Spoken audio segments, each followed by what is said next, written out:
Hi everyone, Maria here from Pushwoosh. Today we're sending test emails as marketers always send email tests before broadcasting them to the audience. Here we're already on the email content page. Here we have some templates we've sent before, and now we want to create another one.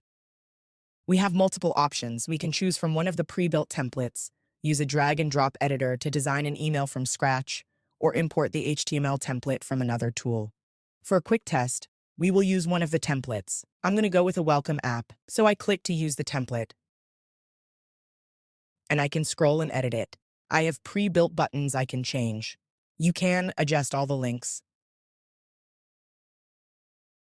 I'm going to start by changing a subject. Test app. I'm going to change it in the body as well. Test app. And today I don't feel like changing anything else, so I will click Save here and name it Welcome Test. Here we can optionally add a from and reply to options.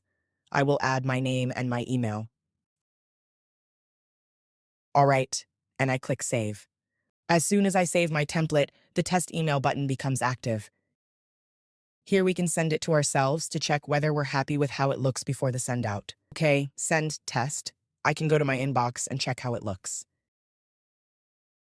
And that's it for today.